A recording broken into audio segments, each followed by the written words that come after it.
ഗതാഗത മന്ത്രിയുടെ കർശന നിർദ്ദേശമുണ്ടായിട്ടും സംസ്ഥാനത്ത് ഡ്രൈവിംഗ് ടെസ്റ്റുകൾ പുനരാരംഭിക്കാനാകാതെ മോട്ടോർ വാഹന വകുപ്പ്. ടെസ്റ്റ് ഗ്രൗണ്ടിൽ കുഴിമാടം തീർത്തും കിടന്നും ഡ്രൈവിംഗ് സ്കൂൾ ഉടമകൾ പ്രതിഷേധിച്ചു.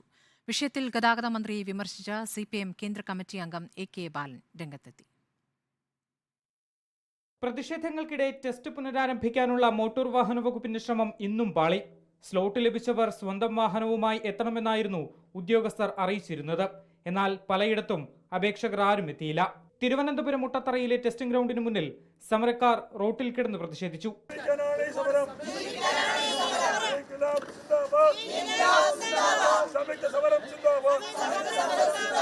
തൃശൂർ അത്താണിയിൽ കുഴിമാടം നിർമ്മിച്ച് അതിൽ കിടന്നായിരുന്നു സമരം.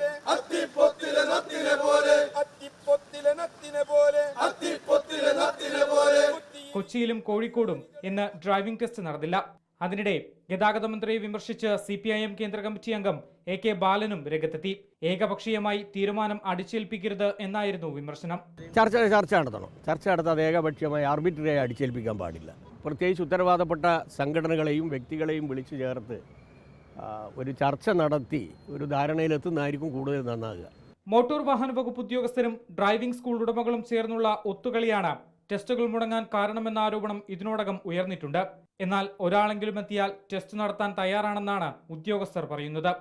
വിഷയത്തിൽ അടിയന്തര ഇടപെടൽ ഉണ്ടായില്ലെങ്കിൽ ലൈസൻസ് സമ്പ്രദായം അടിമുടി താളം തെറ്റുമെന്ന് ഉറപ്പ്. റിപ്പോർട്ടർ, തിരുവനന്തപുരം.